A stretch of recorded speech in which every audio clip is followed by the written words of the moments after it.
Archaeologists expected to find a skeleton. Instead, they uncovered something that should not have existed. Inside a sealed lead coffin lay the body of a medieval man, preserved so remarkably that even experienced archaeologists were left stunned by what they were seeing. The discovery transformed a routine excavation into an archaeological mystery that would eventually stretch across medieval Europe, uncover a forgotten crusade, and force researchers to explain how a body buried for more than 6 centuries could still survive in such extraordinary condition. It was only when archaeologists began the examination that they realized just how remarkable the discovery truly was. Wrapped in layers of linen coated with thick pine resin, the man had remained sealed inside the lead coffin for more than 6 centuries. And even before the shroud was fully removed, it was clear this was no ordinary medieval burial. As more of the body emerged, the sense of disbelief only grew. The man's skin had not completely disappeared. His beard was still visible, his fingernails had survived, and parts of his face remained recognizable after more than 6 centuries beneath the ground. Archaeologists spend their careers studying skeletons, but soft tissue from the medieval period is almost never encountered. For many of the specialists present, this was the first time they had seen anything like it. The body was taken to a nearby hospital, where doctors and archaeologists carried out an autopsy, unlike almost any they had performed before, hoping to learn more about the man who had been buried inside the coffin. Inside, the preservation proved even more remarkable than anyone had imagined. His internal organs had survived. His eyes still retained visible irises. One of the doctors later recalled watching the liver slowly change from pink to brown after it was exposed to the air. A reminder that tissues buried for centuries were reacting to oxygen for the first time in more than 600 years. The body revealed still more.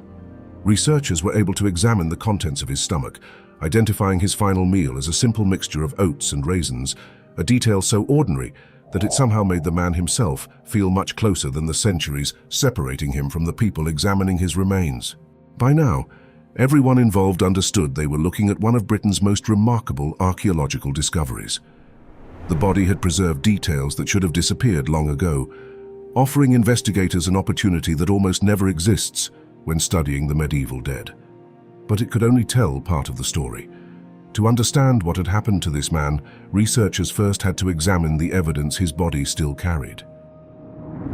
Instead of relying only on bones, they were able to study soft tissue, reconstructing details of a man's life that would usually disappear within years, not centuries. The examination revealed that he had died at around 40 years of age, most likely in the late 1360s, and despite the hardships of medieval life, appeared to have been in surprisingly good health. His internal organs showed no evidence of serious disease, and there was nothing to suggest that illness had claimed his life. His body suggested that death had come suddenly, not after a long illness. The clearest evidence came from the injuries he had suffered before his death. His jaw had been fractured in 2 places.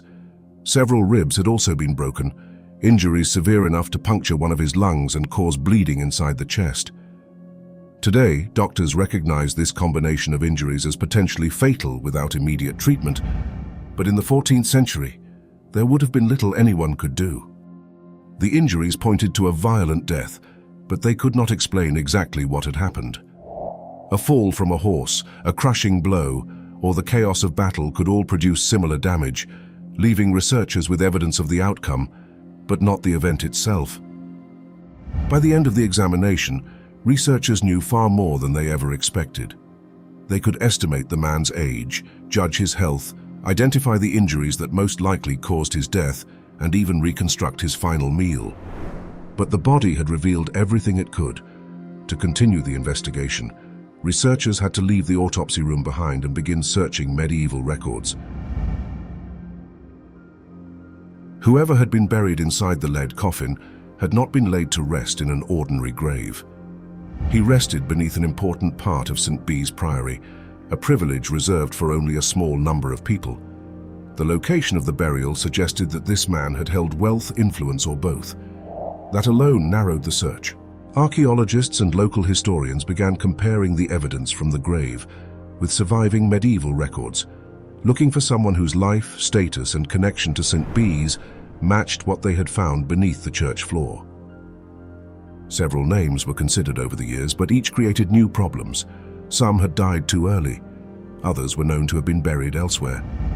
The evidence simply refused to fit. Gradually, however, one name began to stand out. Anthony de Lucy, believed to have died in 1368. He was an English nobleman whose family held lands connected to St. Bees, and the more researchers compared the evidence from the grave with surviving medieval records, the stronger the connection appeared to become. Fragments of medieval heraldry found at the Priory and the location of the burial itself all pointed in the same direction. Yet no inscription identified the body, and no surviving document recorded who had been buried inside the lead coffin. Researchers could only weigh the evidence and decide which explanation best fit the facts. For many, Anthony de Lucy became the strongest candidate. If they were right, he had not died anywhere near St. Bees. The evidence pointed far beyond northern England, to a forgotten crusade fought hundreds of miles from the Holy Land.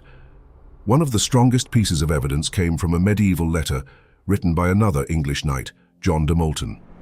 Shortly before leaving England in late 1367, he wrote to his wife that he and Anthony de Lucy were traveling together to Prussia. It was the first direct documentary evidence placing Anthony on that journey, transforming what had once been little more than a theory into a far stronger historical possibility. Anthony's journey was taking him to a very different crusade from the ones most people know today. While Jerusalem often dominates the history of the Crusades, campaigns were still being fought across the Baltic, where the Teutonic Order waged war against pagan Lithuania. Knights from across Europe traveled there for religious duty, military experience, or simply the prestige that came with taking part in a crusade. The surviving records suggest Anthony de Lucy joined one of those campaigns. By 1368, they had brought him to the region around Kaunas in present-day Lithuania, where repeated attacks were launched against Lithuanian strongholds. Much of the fighting took place during sieges, raids, and sudden clashes across forests, rivers, and fortified settlements, where heavy armor offered no guarantee of survival. No contemporary account describes Anthony's final moments, and no document records exactly how he died. Yet the injuries preserved on the body fit remarkably well with the kind of blunt force trauma that could be suffered in such fighting. A powerful blow, a fall while wearing heavy armor, or the violence of a siege could all explain the fractured jaw, broken ribs, and punctured lung revealed during the examination. None can be proven. All remain possibilities supported by the evidence. If that conclusion is correct, Anthony de Lucy died hundreds of miles from home. His story should have ended there. Instead, his body somehow found its way back beneath the floor of St. Bees Priory. For a nobleman, death far from home did not always mean burial where he fell. Families expected their loved ones to be returned whenever possible, and for men of wealth and status, that final journey could stretch across rivers, seas, and kingdoms. It was expensive, difficult, and slow, but bringing someone home was considered an act of honor as much as necessity. Researchers believe the body was prepared for that journey. It was wrapped in layers of linen, coated with pine resin, and placed inside a lead coffin before beginning the long journey back to England. Whether by ship across the Baltic and North Sea, by river or overland, the journey would have taken weeks, perhaps even months. Eventually, the coffin reached St. Bees Priory. There, beneath an important part of the church, Anthony de Lucy was laid to rest, if the identification is correct. His family could never have imagined that the burial they intended as a final farewell would one day become one of Britain's most remarkable archaeological discoveries. As the centuries passed, the world above the Priory changed. Wars came and went. Generations lived and died.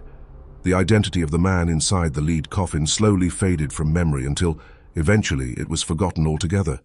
Only the body remained. And somehow, it remained almost exactly as they had left it. For most of this story, the preserved body seemed almost impossible. In reality, the explanation was extraordinary, but entirely natural. No medieval embalming technique had protected Anthony de Lucy's body for more than 6 centuries. Instead, it was an exceptionally rare combination of circumstances that almost never occurs. It began with the lead coffin. Unlike an ordinary grave, it greatly limited the amount of oxygen reaching the body. The layers of linen and pine resin provided additional protection, while the conditions inside the sealed coffin created an environment unlike almost anything archaeologists normally encounter. Over time, another remarkable process took place. Instead of decomposing in the usual way, parts of the body's soft tissue gradually transformed into a wax-like substance known as adipocere, sometimes called grave wax. Once it formed, adipocere slowed further decay, helping preserve skin, organs, and other soft tissues that would normally disappear within years. Even then, the outcome was far from guaranteed. Bodies have been buried in lead coffins before. Others have been wrapped in linen or treated with resin. Yet archaeologists almost never uncover medieval remains preserved as completely as the man found beneath St. Bees Priory. It was the combination of all these conditions working together over centuries that made this discovery so extraordinary. That extraordinary preservation gave researchers something almost never available to medieval archaeology: a face, internal organs, evidence of old injuries, even the remains of a final meal. Without it, the man inside the lead coffin would have been little more than another medieval skeleton. Instead, more than 6 centuries after his death, he was finally able to tell his story.